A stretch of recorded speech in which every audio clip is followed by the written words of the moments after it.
My name is Fraser. My name is Mark. And we are the hosts of the geekiest show alive. To the outside world, we're ordinary geeks. But in the Fab International Studios, we talk comics and find other geeks just like us. This is Geek of the Week.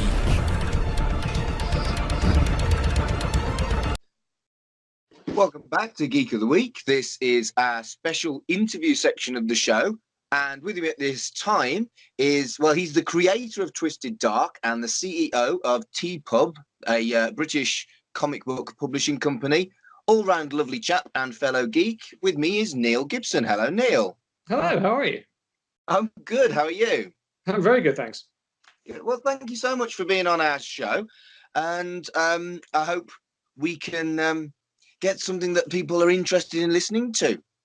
We've got our standard 3 questions that we ask everybody. So we'll start with those and then we'll start talking about you, your comics, and indeed TPub. First question, it's what we call Geek Origin. What first got you into comics? Reading them or making them? Reading them for most people, but for you, both of those things, I suppose. Okay, well, reading them, I guess, originally it was the Beano, just from a young age, reading that. And then I really liked Spider-Man when I got into my teens. I read it about age 14 or something, and I loved it. But then I got bored of it because all the stories seemed to be about quite similar after a while. So I felt I grew out of comics. And then I stopped reading them. And then I was in Canada, and someone gave me a Watchmen to read. And I couldn't believe how much I enjoyed it, how much it made me think. It made me, comics aren't just for kids, even though that's what I thought at the time, which is ironic considering how much I loved them. But then I became obsessed with Vertigo, and I never looked back. I've loved comics ever since. Yeah. That's reading it. For making it, because even then I was just a fan. I love reading good comics. It's like TV shows or books. Most TV shows, if you look at daytime stuff, is rubbish. Most books aren't very good at all. Most comics aren't good. But the good stuff is amazing, and I love them. Yeah. But I never wanted to make them. I just wanted to enjoy them. And then I was stuck in a consulting project in the Middle East and had some free time in the evening. So rather than just watch TV, I thought I'd write one. And it turns out people like my stuff. So then I thought, well, this is a bit of a dilemma, but is it just a hobby, or should I take a punt at this? Because if I can actually switch my careers to make comics full time, then every day of my life is a holiday. So I took a risk and yeah. I mean, and that's something that a lot of people can understand. You have something that you love, but then you start making money out of it. When do you take the plunge? How did you make that decision? It was okay. So this is interesting. All my close friends and family said, "Are you insane? Don't do it." All my friends that a bit further out of the social group were all saying, "That's awesome. Go and do it. Follow your dream." But what I did was I gave myself 2 years. I thought I looked at the critical reaction to it, and I'll be very honest. If I hadn't had good reviews for my first book, it probably wouldn't even cross my mind. It was because I was surprised and very pleased by the positive reaction to it that I thought this was a possible opportunity. And I made enough money from my previous job, so I gave myself 2 years. If I'm not making significant traction in 2 years, go back to your old job. So I hedged my bets, because some people think, like Jim Carrey, that you cut everything off so you have no option, like you burn your ships so that you have to go forward. I'm not that risk hungry. I think you should have a backup option in case your dream doesn't work. And if you've got children to feed or a mortgage to pay, you don't throw everything away. Manage the downside is my suggestion. Brilliant. I realized I added an extra question, but I thought it'd be something that was really interesting. Next, usual question. It's Mount Rushmore. What 4 comic book characters would be on your comic book Mount Rushmore? Yeah, now you see, you asked this question. It was really hard. I know. I haven't answered it myself, and I feel like it's a bit mean asking other people. But it's a cool question, right? It is a cool question. I will answer it. Before I do, I was once asked, what's my favorite comic book character? What was my favorite superhero? I was asked. And I told them the truth, which is I'm not someone who typically follows characters. I follow writers because I care most about the story. So you have some like Alan Moore's Killing Joke is a fantastic Batman story. I've read other ones I think are rubbish. So it's me, it's more the writer rather than the character. Now that's what I answered the question with. My wife said, "No, Neil. Next time someone asks you who your favorite superhero is, you say your wife." Brilliant. But I do have my favorite. What would be on my Mount Rushmore? And the first one is Big B from Fables. Right, brilliant. Have you read Fables? I've read the first volume, and then I said I would read more, and I never did. But I loved the first volume, and there's no reason why I haven't read more. Oh, if you love the first volume, I think the first volume is just average. But then it gets really good. Well, I've played the Telltale game as well, which I loved. I'm giving my honest suggestion. This is Fables is one of the few comic series I've read where each volume gets better and better. It's made more money for Vertigo than any other series, more than Sandman, more than anything else. But stop at book 11 because there are 25 volumes. There are 25 volumes, but you should stop at book 11 because that's where Bill Willingham meant to end it. And I chatted to him about it, and that's where he wanted to end it, but he's making so much money, he just carried on. But each book from book 1 to 11 gets better and better and better. I've never seen that before in a comic or since. We'll discuss it on the show. I'll make sure we put it on the show at some point, and that will force me to read it. Good. So other than that, so Big B, who's one of the main characters, is Big Bad Wolf. I'd put him. I'd put Yorick from Why the Last Man. Oh, good choice. I'd put then the next two are going to be more mainstream. Spider-Man, because that's what got me into really loving comics, even like out of quotation marks grew out of it, and Superman, because when you're a kid, you just love that character. Just someone who's so powerful. It's something that everyone likes about superheroes. That some people are just so much more powerful and better humans than us. Yeah, I think they're brilliant choices. I like that you've gone for a couple of mainstream, that you've gone for a couple of the more adult comics as well. I think that's ace. Good choice. That first one. Well, this show was originally a student radio show, and I came on when we relaunched it in Manchester, and that is the first one since I've been on that we've had as a comic book Mount Rushmore. And what a good start! Good stuff.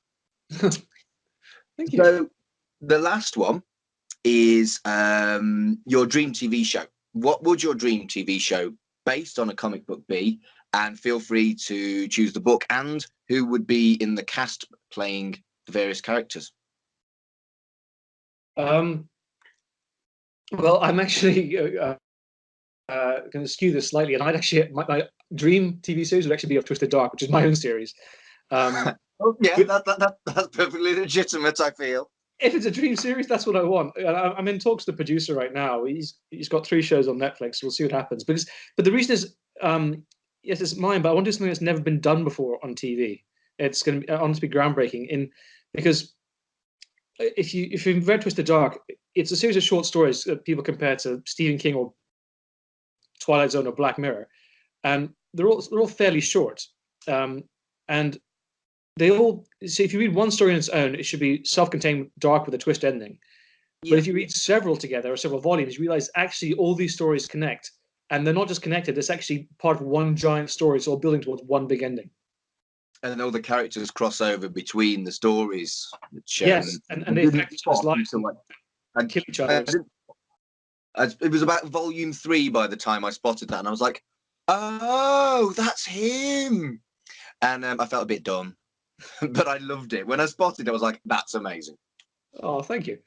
But what's different about it for TV, though, is that you can watch it in the recommended order, or you can watch it, click a button, it changes it, so it's chronological. So you watch them chronologically. Or you like a certain character, click, these are all the stories featuring just that one character. Or and something like Netflix could do that, right? Exactly, yes. And they're trying to push the boundaries. And so this is tailor-made for it. And also things like you're waiting for a train. My train's arriving in 12 minutes. Okay, I'll watch an 8-minute story.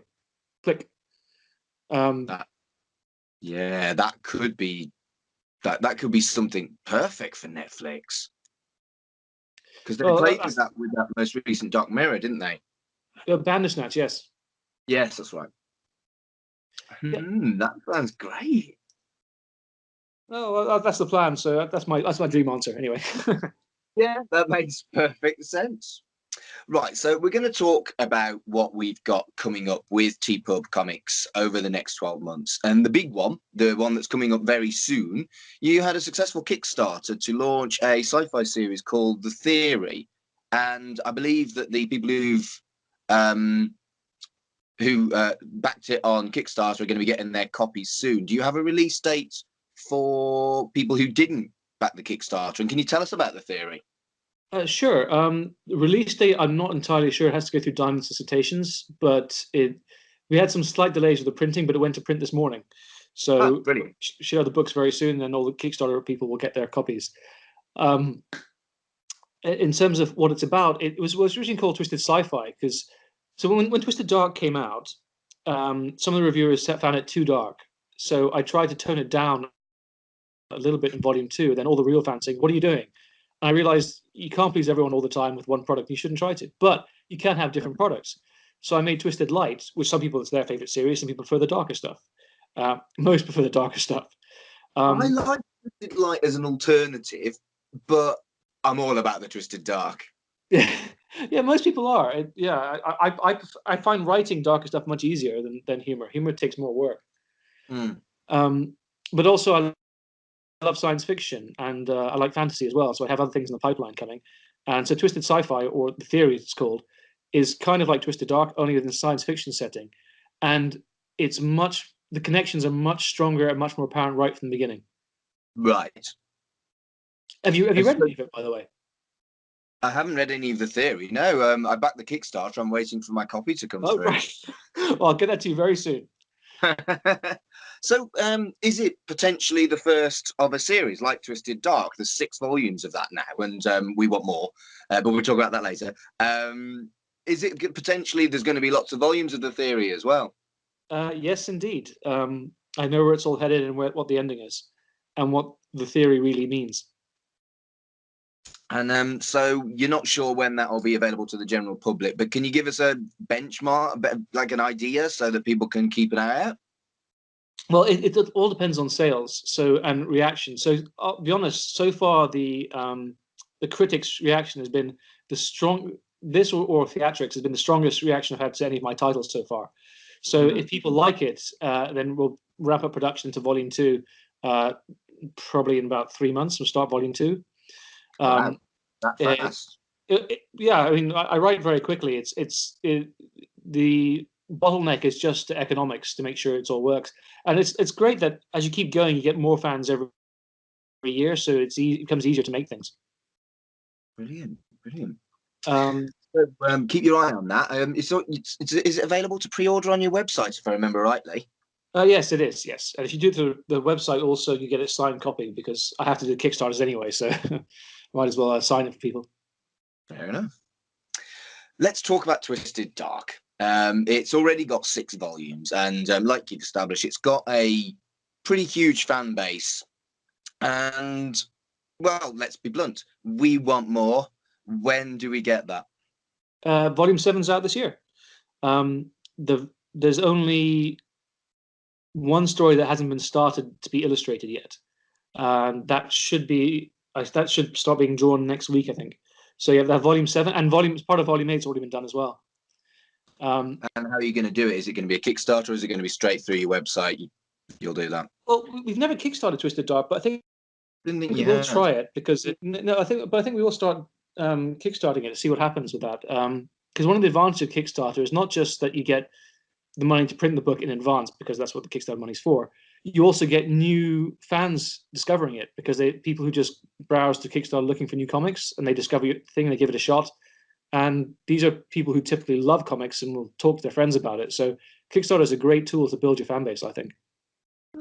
Great. But by the end of the year, and do you have like an idea in your head how many volumes there are going to be? Yes. So originally it was planned to be 7 when I first started. Then it grew to 12. Then it grew to 18. 18 sounds good to me. Because it is. I have the very last story written. I know where it's all going, but people are saying that maybe that's too big of a series. They don't want to have start something that's that long, so I might cut it down. But this goes back to the TV show series as well, or the Twilight Zone. Even though I know the main strand where it's all going, there are so many sub-strands. There's 108 recurring characters, and you can expand on them. You can have spin-offs, so it can keep going as long as people want stories, I think. Yeah, I think I think that's great. I think most comic books are like that, right? Um, well, I'm not sure I agree with you on this one, because I do want to have a main plot line that's finished, because I think every story should have a beginning, middle, and end. I don't like series that go on forever and ever and ever. So, Like the Fable that you were talking about previously, right? yeah, he planned an ending, and it was a beautiful ending. It's a wonderful series, and I understand the economic implications. And if you have to make a living, I understand that. But I don't like things that turn into soap operas. So I know it's hugely popular, The Walking Dead, and I love the first. I know how many volumes I read, but then I found out that he's going to keep writing it as long as it sells, and I thought, I don't really want to keep reading now, because I want an ending. Like Why the Last Man did, or Lock and Key did. Those are great series that I absolutely love, and you don't ruin it like certain TV series, like Heroes. The first season of that I thought was phenomenal television, and then each progressive one got worse and worse. And I'd rather something was done well, done right, and had an ending. Did you feel that the later series of Heroes, where they'd all become like almost godlike characters, and then they had like plot lines for characters that weren't godlike, it just didn't feel right at all with Heroes? Or was that just me? I never got that far. After I think I stopped halfway through season 3. Oh, there you go. But no, I know exactly what you mean. It's very difficult to decide between those two. I guess you've got a little bit more creative control over that because you own the company that publishes your books. But do you think that you'll end up going, this is it, and then stick with it? Or do you think you could be tempted to carry on? Yeah. Well, it has the facility to always carry on, but what I would do is I'd make it very clear that it's no longer the main storyline. So I'm trying to think of an example of this. He did that, didn't they? They did like a few little extra bits that were set in the past, but they didn't continue their original storyline. Who's it? Couple of small ones, Lock and Key. Oh, there was spin-offs for Lock and Key. I didn't know that. Okay. Two small ones. We're talking like very, very thin books, but they were okay. And I gobbled them up because they were Lock and Key, but they weren't tempted to carry on the story. They kind of like touched on some old stuff that wasn't part of the main story, but kind of like used the characters that they'd already established. It was quite cool. Yeah, so that I do, because that way you're not cheating people who want to have the whole set. You have the whole set. That's the story. If you want the expanded universe and other things, you can have that too, but that's not part of the main one. I think it's important to make a distinction, because it's what I'd like if I was a fan. Yeah, I think that's right. I think you're right. So, right, I was looking on your website when I was researching what I was going to talk to you about on this interview, and your website's covered in references about Werther's Originals. What's the obsession with TPub and Werther's Originals? Oh, I hate you. Okay. Right. Yeah, this is all thanks to a guy called Ian, who runs our Canadian operations. So, right, whenever I do conventions abroad, to try and bring people to your stand, I always, at the airport, I buy Cadbury's Eclairs. Okay. And I have volunteers at different places like Vancouver, Seattle, New York, whatever, and they help sell the books, and it's great to hang out with them. But they discovered that it's fun to try and hide the chocolate eclairs in my pockets while I'm talking to people or signing books. And Ian thought this was a hilarious thing and tried to do it, but he was rubbish at doing it. I'd always catch him. And so I said, right, that's it. Not bringing any more eclairs if Ian's around. So he brought Werther's instead, Werther's Originals. Right. And because he was so bad, he became innovative, and he started using the fans, like people buying the books, to help him. So, like, if someone's going to buy a book, say, here, give this to Neil as he goes to sign it. So I'm going to go sign a book for someone, and they give me a Werther's. And I'm like, oh God damn it!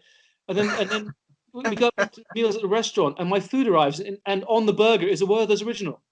Brilliant. The guys I'm staying with, I got to go to sleep, and in my pajamas, there's a whole pack of Werther's in there.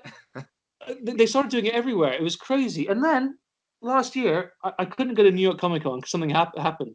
So they took a blow-up photo of my face and had random people offering my face Werther's all throughout the convention center.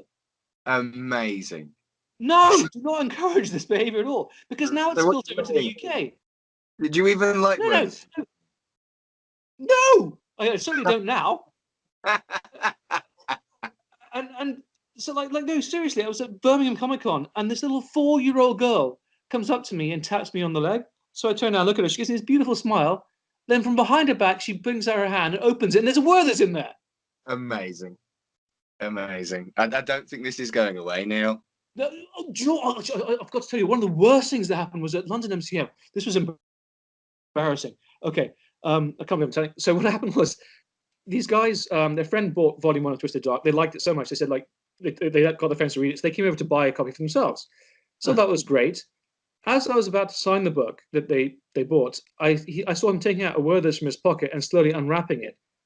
So I said, what are you doing there? And I grabbed the book, I was going to sign him, and I smacked the Werther's out of his hand. He looked at me in horror and complete surprise, because he didn't know anything about this joke at all. That was his own pack of Werther's. He was just like them. Oh, whoops. And at that point, all my team of volunteers, they all saw this and they all burst out laughing, and none of them came to my rescue because they all knew what was going on. They thought it'd be funny to see how this unfolded. Wow. That's brilliant. I love it. Yeah, I don't think the Werther's thing is going away. I think this is your life now, Neil. And it's only going to get worse now because you've just put this on a radio show, and you know I might send you some Werther's in the post or something as a thank you. Do you honestly know? Like, I did get some fan mail, and someone had a wrappers of Werther's in there to me, and I don't know how this happened, but somehow someone told we have someone helping with my children there because they're babies, nanny. She found out and she started hiding them around the house. Amazing. I go into my fruit bowl to pick up an apple, and there's a Werther's underneath there. I mean, and all the time I tell Ian all this, which is a bad mistake, and he just cackles in Canada, laughing at me. Amazing. So I'm going to ask you about your comic making course now. You've got like you sell comics on your website, but you also offer a course. Do you want to tell us about that? Yeah, because a lot of people at conventions that they say they want to make comics, and that's great. And I thought that I should, a lot of people don't know how to start, and they're scared, and they don't take the plunge. It's not that hard, really. If you want to start, you can just start. But whenever you do anything, the fastest way to get up to speed is to find a mentor, someone who's done it before, can point you in the right direction, what to avoid, tips and tricks, that sort of stuff. So that's what I wanted to do to help people, make it easier for them to make comics. And I developed all these models. I believe there are 6 things you need to make a comic. And for example, writing, right? If you just take the writing element, ignore the visuals. If you're watching TV, flicking through a TV channel, if you ignore the visuals, if the dialogue is boring or stupid, you'll change, right? Yeah, that makes sense. If the dialogue's interesting, next level is the plot. Does it interest you? Do you want to find out what happens next? Is it surprising? That'll keep you watching the rest of the episode. What keeps you coming back week after week is the characters, because you find the character attractive, or you hate them, or you care for them, or you want to see what they do next. They just fascinate you. And what gets you hooked long term, why people dress up as the Night's Watch from Game of Thrones, or Stormtroopers rather than any other characters, right, is the universe. Avatar. Yeah. People love the universe that's created. And And people have their own preferences. Some people just care about characters. Oh, like, oh, Wolverine's in it, I'm buying it. Or some people go, oh, it's set in outer space. I love that universe. I'm going to get it. Some people just care about the plot or genre. Oh, this is action. It's what I want. Or dialogue. But even if you have all those four, it's like having the best joke in the world. You have to know how to tell it. Some people can't tell the joke, and that's the storytelling element. So for writing, there are 5 elements. Right? And I go into detail explaining in the course how to make each element as strong as you can be. And I do the same thing for art and for coloring and for lettering and also for editing. And the reason I came up with these models is because when I first started working in comics and I had to give feedback to other artists, colorists, and later to other writers, I had to explain what problems I saw with their work. And rather than just saying I don't like it, that's terrible feedback. Feedback's a gift, but it has to be constructive. It has to help you. So I have to explain why I don't like it, what's the exact area, and hopefully they can fix it. And if not, then I offer suggestions to fix it. And the reason I make this course, people who've taken it so far have really liked it, but I get a double benefit from it. Is because those who complete the course, I want them to pitch to me. So right now I've got 4 different comics in production from other writers that we're publishing under TPub that I edit and produce for them, but they're the writers, they're the creators, not me. And I love comics. I know how to make them, and some people like my writing, which is nice. But I think my biggest strength is my editing, my producing abilities. So I can take these stories and I can tell them how to make it better. The brilliance is all them. I'm just pointing out errors that I see, and the beauty is they have to agree with it. If they don't agree with changes, then they shouldn't make any changes. But there's always a way. I'm very honest. I point out what problems I see and why, and then they solve it. They all think their product is stronger because of it. And then I get to read great content and publish stuff from other creators who I think are going to be stars in the future. Amazing. So how can people sign up to this? Well, we're just relaunching because we had a film crew come in to refilm the webinars. But if anyone sends an email to neil@tpub.co.uk or info@tpub.co.uk, we can sort you out, or it'll be on our website in a matter of days. Right, brilliant stuff. So yeah, if people are interested in comics, it looks like you're the guy to go to, really. Well, the beauty is the first thing is free. It's an hour and a half long, and I give you all the tools I think you need to get started. You don't need to buy anything.